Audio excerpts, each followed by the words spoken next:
Hello बच्चों। आज मैं आपको नया चैप्टर शुरू कराने वाली हूँ। चैप्टर का नाम है डेटा हैंडलिंग। चैप्टर नंबर 20 है ये आपकी बुक का। ठीक है, बहुत ही आसान चैप्टर है और बहुत ही इंटरेस्टिंग चैप्टर है। ठीक है, देखो डेटा हैंडलिंग आपने ना पहले भी कर रखा होगा 3rd क्लास में, थोड़ा बहुत और जान लेते हैं फिर शुरू करते हैं। इसमें आपको पता है क्या करना है डेटा हैंडलिंग में। इस एक चैप्टर में सिर्फ 2 ही चीज़ें समझनी है, एक पिक्चोग्राफ, ठीक है, और दूसरा बार ग्राफ। अब ये दोनों चीज़ें हैं क्या, तो आज हम सिर्फ पिक्चोग्राफ समझने वाले हैं। ठीक है, जिसको कई जने पिक्टोग्राफ भी बोलते हैं, एक ही बात है। ठीक है, तो देखो पिक्चोग्राफ होता क्या है, आपको कोई भी इंफॉर्मेशन दे रखी हो, अगर आप उसे पिक्चर के फॉर्म में रिप्रेजेंट कर दो। पिक्चर के फॉर्म में मतलब कोई कार बना दो, कोई टॉय बना दो, ठीक है, डॉल बना दी हमने, ट्रायंगल बना दिया, सर्कल बना दिया, स्क्वायर बना दिया। इन शेप्स में अगर हम कोई भी डेटा को रिप्रेजेंट करते हैं तो हम उसको क्या बोलते हैं, पिक्टोग्राफ या पिक्चोग्राफ। ठीक है ना। अब इनको हम रिप्रेजेंट कैसे करते हैं, क्या हम किसी भी इंफॉर्मेशन को पिक्चोग्राफ की फॉर्म में रिप्रेजेंट कर सकते हैं? बिल्कुल कर सकते हैं। जैसे कि अगर मैं आपको यहाँ पर बोलूँ, देखो यहाँ पर आपके पास एक एग्जाम्पल में भी दे रखा है। आपके पास क्लासेस, आपको पता है जब आप स्कूल आते थे तो आपने अपना पूरा स्कूल देखा है, सब स्कूलों में क्लासेस होती हैं। तो चलो हम अपने स्कूल का एग्जाम्पल ले लेते हैं। मान लेते हैं कि हमारे स्कूल में नर्सरी से लेके 8th तक की जो क्लास है, हर क्लास में जो बच्चे हैं वो अलग अलग हैं। जैसे कि मैं अगर आपको एग्जांपल दूं, नर्सरी क्लास में हमारे पास मान लेते हैं 40 स्टूडेंट्स हैं। ठीक है, मैं यहाँ लिखती भी रहती हूँ, नर्सरी क्लास में हमारे पास यहाँ 40 स्टूडेंट हैं। ठीक है, फर्स्ट में अगर हम लें, केजी ले लेते हैं। अच्छा, केजी में अगर हम लें तो हमारे पास 30 स्टूडेंट है। फर्स्ट क्लास हम लें तो हमारे पास 50 स्टूडेंट है। ठीक है, सेकेंड क्लास अगर हम लें तो 40 स्टूडेंट है। थर्ड क्लास हम लें तो हमारे पास 35 स्टूडेंट है। और फोर्थ क्लास हम लें तो उसमें भी 35 है। अब मैंने आपको ना ये इन्फॉर्मेशन प्रोवाइड कर दी और मैंने आपसे बोला कि इस इन्फॉर्मेशन को पिक्चोग्राफ की फॉर्म में रिप्रेजेंट करो। तो कैसे आप रिप्रेजेंट करने वाले हो, इसके लिए हमारे को ना एक स्केल चाहिए होता है। स्केल मतलब जो ज्योमेट्री बॉक्स वाला स्केल होता है वो नहीं, बिल्कुल नहीं, वो नहीं चाहिए होता। हाँ, वैसे वो भी चाहिए, लेकिन ना वो टेबल बनाने के लिए चाहिए। मैं इस टाइम पे दूसरे स्केल की बात करूँ। स्केल का मतलब है, आप ना पता है क्या करो, ये देख लो क्या ये सारे नंबर किसी एक टेबल में आ रहे हैं? बिल्कुल आ रहे हैं, 5 के टेबल में। तो मैंने बताया क्या किया, 5 का स्केल ले लिया। 5 का स्केल मतलब 5 एक यूनिट ले ली। अब मेरे को पिक्चर बनानी है, कोई सी भी पिक्चर मैं बना सकती हूँ। जैसे बच्चों की यहाँ बात हो रही है तो मैंने स्माइली बना दिया। ठीक है ना, तो सॉरी, तो मैंने क्या किया, 40 को 5 से डिवाइड किया तो मेरे पास आएगा 8। 30 को 5 से डिवाइड करूँगी तो 6, 50 को 5 से डिवाइड करूँगी तो 10, 40 को 5 से डिवाइड करूँगी तो 8, 35 को 5 से डिवाइड करूँगी 7 और 7। ठीक है, अब मैं इसको पिक्चोग्राफ की फॉर्म में रिप्रेजेंट कर दूँगी। मतलब कि नर्सरी क्लास में मैं 8 स्माइली बना दूँगी। स्माइली आप सब समझते हो ना, ऐसे स्माइली बनाना। तो मैं नर्सरी में 8 ऐसे फेस बना दूँगी। ठीक है, और केजी में 6, फर्स्ट में 10 फेस बना दूँगी, सेकंड में 8 बना दूँगी, थर्ड में 7 और फोर्थ में भी 7। अब फेस तो चलो मैंने बना दिए, वो बन गया मेरा पिक्चोग्राफ। लेकिन मैं लास्ट में नीचे ये ज़रूर लिखूँगी कि एक फेस में मेरे पास कितने बच्चे हैं, 5 बच्चे हैं, क्योंकि मैंने सबको 5 से डिवाइड किया था, ताकि कोई भी जब मेरा ये पिक्चोग्राफ देखे तो वो आसानी से समझ सके कि फर्स्ट क्लास में कितने बच्चे हैं, सेकंड में कितने हैं, थर्ड में कितने हैं, फोर्थ में कितने हैं, केजी और नर्सरी में कितने हैं। ठीक है, इसको बोलते हैं पिक्चोग्राफ, किसी भी इंफॉर्मेशन को पिक्चर के फॉर्म में रिप्रेजेंट करना। ठीक है ना, चलिए अब हम अपनी एक्सरसाइज से डायरेक्ट क्वेश्चन समझ लेते हैं। मैंने 2 बना रखे हैं, एक आप बनाने वाले हो। ठीक है ना, देखो यहाँ पर 20.1 में लिखा है, represent the following information through a pictograph using the symbol to represent a certain number of item. Symbol आप अपनी मर्जी से यूज़ कर सकते हो। ठीक है, फर्स्ट में हमसे कह रहे हैं number of student in school playing different games. Number of students they रखे हैं और डिफरेंट गेम्स दे रखे हैं। जैसा कि हॉकी दे रखा है आपको, जिसमें 30 स्टूडेंट्स हैं, वॉलीबॉल के लिए 25, फुटबॉल के लिए, क्रिकेट, बैडमिंटन, सबके लिए दे रखा है। अब मुझे इसको पिक्चोग्राफ की फॉर्म में रिप्रेजेंट करना है। तो कैसे हम रिप्रेजेंट करने वाले हैं, देखो मैंने यहाँ सॉल्यूशन दिखाती हूँ मैं आपको। ठीक है, क्योंकि यहाँ पर इतना स्क्रीन पे नहीं बन पाएगा पूरा, सॉल्यूशन में समझाती हूँ। देखो मैंने पता है क्या किया, यहाँ पर सबसे पहले मैंने यहाँ पर गेम्स लिख लिया। ठीक है, नंबर ऑफ स्टूडेंट, ये इतनी इन्फॉर्मेशन तो मुझे गिवन ही है, दोनों वो सिर्फ लिखी है मैंने। वहाँ वर्टिकली थी, मैंने यहाँ हॉरिजॉन्टली लिखी है और कुछ नहीं किया। अब मेरे को दिख रहा था ये 30, 25, 40, 45, 35, ये सारे ना 5 की टेबल में आते हैं। तो मैंने इन सबको 5 से डिवाइड कर लिया। जब 30 को 5 से डिवाइड किया तो 6 आया। ये डिवाइड करके आपको लिखना नहीं है, ठीक है। 25 को डिवाइड किया तो 5 आया, फिर 8 आया, फिर 9 आया और फिर 7 आया, ठीक है ना। अब मुझे खुद से एक सिंबल लेना था तो मैंने स्माइली वाला ही सिंबल ले लिया है, ठीक है। इसका मतलब मैं हॉकी के लिए 6 फेस बनाऊंगी, 1 2 3 4 5 6, और वॉलीबॉल के लिए 5 बना दूंगी। जो ये डिवाइड करके आंसर आया ना उतने फेस बनाने हैं। फुटबॉल के लिए बना दिए 8, क्रिकेट के लिए 9 और बैडमिंटन के लिए 7। अभी ये मेरा पिक्चोग्राफ कंप्लीट नहीं हुआ, क्यों? जब तक मैं ये नीचे नहीं लिखूंगी कि एक स्माइली में 5 बच्चे हैं। तो अब आप देख के मुझे बता सकते हो, अगर आप इसको भूल जाओ अब थोड़ी देर के लिए, इन दोनों को मैं आपको बोलूँ कि बताओ ये कितने स्टूडेंट हैं, तो आप क्या करोगे? 1 2 3 4 5 6 काउंट करोगे, 6 इंटू में 5 कर दोगे। क्यों? क्योंकि एक फेस में 5 स्टूडेंट है ना, तो 6 फेस में कितने स्टूडेंट होंगे? 30। तो आप मुझे कहोगे कि हॉकी में 30 स्टूडेंट है। इस पूरे को भूल जाओ थोड़ी देर के लिए। इसके बिना भी अब आप मुझे बता सकते हो कि वॉलीबॉल में कितने बच्चे हैं, फुटबॉल के लिए कितने हैं, क्रिकेट के लिए कितने और बैडमिंटन के लिए कितने हैं। क्योंकि आपका जो ये पिक्चोग्राफ है ये आपका डेटा ही तो रिप्रेजेंट कर रहा है, इसलिए तो आप इसको बता सकते हो, ठीक है। आपको आ गया पिक्चोग्राफ बनाना? चलिए मैं आपको एक और समझाती हूँ। देखो, अगर आप यहाँ पर ना सेकंड वाला पार्ट देखो, हीरा number of students of different class who like drawing कितने बच्चे लाइक करते हैं? तो क्लास फर्स्ट में 20 करते हैं, क्लास सेकंड में 42 है, क्लास थर्ड में 28 है, क्लास फोर्थ में 34 स्टूडेंट्स लाइक करते हैं, अब फिफ्थ में 40। आपकी क्लास में भी जो बच्चे हैं, कुछ बच्चों को ड्राइंग अच्छी लगती होगी, आपको भी अच्छी लगती होगी या फिर नहीं अच्छी लगती होगी। तो जो बच्चे को ड्राइंग अच्छी लगती है ना, वो आपको यहाँ बता रखे हैं नंबर, ठीक है। अब अगर मैं देखूँ ना तो ये सारे नंबर 2 की टेबल में आते हैं, लेकिन अगर मैं 2 लूँगी स्केल अपना तो वो तो बहुत बड़ा हो जाएगा। क्यों? क्योंकि 2 की टेबल में जो ये 40 है ये 20 पे आता है।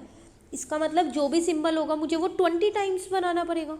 ये तो बहुत बड़ा सिंबल हो जाएगा, है ना, बहुत सारे सिंबल्स वो बनाने पड़ जाएंगे। तो मैंने पता है क्या किया, मैंने 4 ले लिया।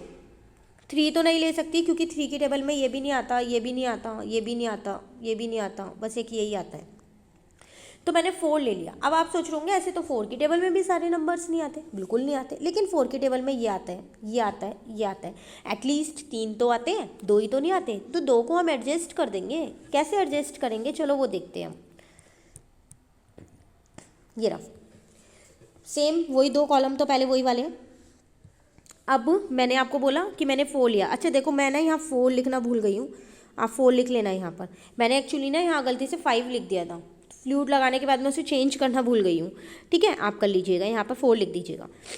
तो देखो ये फर्स्ट वाला तो बहुत आसानी से निकल जाएगा। 20 को 4 से डिवाइड करूँगी तो 5 आएगा। इस बार मैंने नंबर ऑफ़ स्टूडेंट्स जो है सिंबल मैंने ट्रायंगल ले लिया, तो 5 ट्रायंगल बना दिए। फिलहाल 42 को छोड़ देते हैं। 28 के लिए 7 आएगा क्योंकि 4 की टेबल में 28 7 पे आता है, तो 7 सिंबल बना दिए। 34 को छोड़ देते हैं अभी। और 10 के लिए कितने बना दिए? 10 सिंबल बना दिए क्योंकि 44 की टेबल में 10 पे आता है। अब रह गया मेरे पास कौन सा? 42 और 34। तो अगर मैं 42 को 4 से डिवाइड करूँगी तो कितना आने वाला है मेरे पास? तो रिमाइंडर में 2 बचेगा। इसका मतलब 10 तो पूरे पूरे हैं और 2 और बचा। तो पता है मैंने क्या किया, यहाँ पर 10 ये ट्रायंगल बना दिए हैं, और जो ये 2 बनाना है इसके लिए मतलब मैंने एक आधा ट्रायंगल बना दिया, आधा ऐसे, ठीक है। सेम वही मैंने 34 का किया कि अगर मैं 34 को 4 से डिवाइड करूँगी तो 34 4 8 जा 32 होगा, पर 2 बचेगा। तो मैंने 8 तो पूरे ट्रायंगल बना दिए और एक क्या बना दिया? आधा बना दिया, ठीक है। कोई दिक्कत यहाँ तक? बस जब भी आपके पास ऐसा हो ना कि 1-2 नंबर है जो उस टेबल में नहीं आ रहे, पर आप स्केल वही लेने की सोच रहे हो, कोई बात नहीं, आप कोई सा भी स्केल ले सकते हो। आप इसमें 2 का भी ले सकते हो, 6 का भी ले सकते हो, कोई सा भी ले सकते हो, लेकिन हाँ कुछ नंबर उस टेबल में आने चाहिए जो आपको डेटा गिवन है, ठीक है। जो भी स्केल आप लो ना उसको नीचे यहाँ ज़रूर लिखना है। जैसे 1 triangle is equals to 4 students, ये आपको लिखना बहुत ज़रूरी है।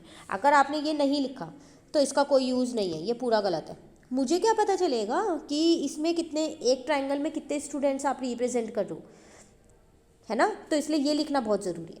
अब आगे आपको पिक्चोग्राफ बनाना। चलिए अब जो सी पार्ट है ना वो आप खुद से करने वाले हो ताकि आपकी एक प्रैक्टिस भी हो जाए ये वाला। अब आते हैं हम क्वेश्चन नंबर 2 पे। क्वेश्चन 2 और 3 सेम है, मैं आपको एक क्वेश्चन समझाऊंगी, दूसरा आप खुद करोगे। ठीक है। इसमें पता है आपको पिक्चोग्राफ पहले से ही बना के दिए हैं, तो फिर आपको क्या करना है, अब इसने ना कुछ क्वेश्चंस दे दिए हैं, उसके आंसर आपको देने हैं। चलो देखते हैं। देखो स्केल लिखा हुआ है यहाँ पर कि जो ये एक डॉल है ना, इसके अंदर 3 डॉल है, एक के अंदर 3 डॉल बनी है, रिप्रेजेंट कर रही है, ठीक है। अब आपसे यहाँ पर कह रहा है what is the total number of dolls sold on all 6 days. तो देखो यहाँ पर आप देख लो 6 डेज का आपको डेटा गिवन है कि किस दिन कितनी डॉल बिकी, सोल्ड मतलब बेचना। अब वो आपसे कह रहा है कि बताओ टोटल आपने कितनी डॉल्स को सोल्ड किया है 6 डेज में। काउंट कर लेते हैं कितनी डॉल्स हैं। चलो 1, यहाँ पर करते हैं, एक सेकेंड, 1 2 3 4 5 6 7 8 9 10 11 12 13 14 15 16 17 18 19 20 21 22 23 24 25 26 27 28 29 30 31 32 33 34।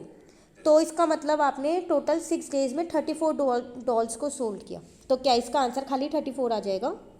नहीं। क्यों? क्योंकि एक डॉल के अंदर 3 डॉल है, तो 34 डॉल में कितनी होगी, मल्टीप्लाई कर दो 3 से। अब आपका जो आंसर आएगा वो यहाँ पर आएगा, ठीक है। सेकंड में कह रहा है आपसे on which day maximum number of dolls sold, सबसे ज़्यादा डॉल किस दिन बिकी। चलो देखते हैं। मुझे तो देख के ही पता चल रहा है सबसे ज़्यादा डॉल किस दिन बिकी है, ट्यूसडे को बिकी है, क्योंकि देखो यही सबसे ज़्यादा है, तो इसका आंसर आ जाएगा ट्यूसडे, ठीक है। नेक्स्ट में आपसे कह रहा है on which day minimum number of dolls sold, बोला है ना थर्ड में, तो सबसे कम डॉल किस दिन बिकी। तो देखो अगर हम देखें तो फ्राइडे में तो एक भी डॉल नहीं बिकी, लेकिन वो आपसे क्वेश्चन में पूछ रहे हैं किस दिन सबसे कम डॉल बिकी है, मतलब वो वाला दिन जिस दिन बिकी तो हो लेकिन कम बिकी हो, ऐसा नहीं है कि ना ही बिकी हो। तो इसमें हम फ्राइडे ना लेके इसमें हम मंडे लेंगे, क्योंकि मंडे में सबसे कम डॉल सोल्ड हुई है, ठीक है। चलिए तो मंडे लिख देंगे वहाँ पर। उसके बाद कह रहा है how many dolls were sold on Wednesday than Monday. Wednesday और मंडे 2 दिन डॉल बिकी हैं। देखो तो देख के आपको पता चल रहा होगा, एक मिनट, देख के आपको पता चल रहा होगा कि मंडे में कम है और वेडनेसडे में ज़्यादा है। तो आपको यही बताना है कि वेडनेसडे में कितनी ज़्यादा डॉल बिकी है मंडे के कंपैरिजन में। तो मंडे में 4 बिकी हैं, तो इसका मतलब 4 × 3, तो उसमें बिकी हैं 12 डॉल्स, क्योंकि एक डॉल में 3 डॉल रिप्रेजेंट कर रही है वो। और वेडनेसडे में 1 2 3 4 5 6 7 डॉल्स बिकी हैं, इसका मतलब 7 × 3 21। तो कितनी ज़्यादा डॉल्स बिकी हैं, 21 में से अगर मैं 12 को माइनस कर दूँ तो पता चल जाएगा। इसका मतलब 9 डॉल्स जो हैं वो वेडनेसडे को एक्स्ट्रा सेल हुई है as comparison to Monday. Monday से हम कंपेयर कर रहे हैं तो, ठीक है। चलिए आगे बढ़ते हैं, लास्ट रह गया।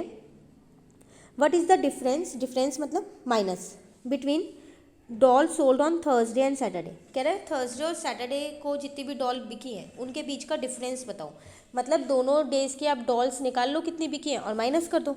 तो चलो देखते हैं, थर्सडे और सैटरडे की बात कर रहे हैं ना। थर्सडे को है 1 2 3 4 5 6, तो इसका मतलब 6 × 3 18 डॉल्स।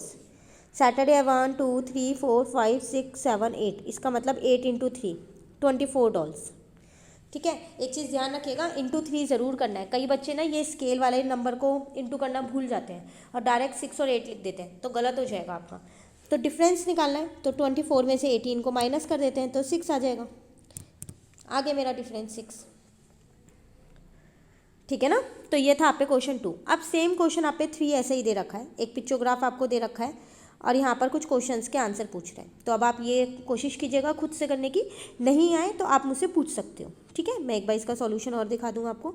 मैंने ये फर्स्ट का तो आपको दिखाई दिया था, 2 पार्ट मैंने किए हैं, दोनों के सॉल्यूशन। यहाँ पर आपको 4 लिखना याद है ना, आपको 4 लिख लेना है यहाँ पर आप, ठीक है। उसके बाद मैं आपको सेकेंड और दिखा देती हूँ, ये रहा सेकेंड का सॉल्यूशन। तो क्वेश्चन लिखने हैं आपको, फिर आंसर लिखना है, ठीक है। चलिए एक्सरसाइज ये वाली कंप्लीट हो गई। अब नेक्स्ट क्लास में हम नेक्स्ट एक्सरसाइज करेंगे। Thank you.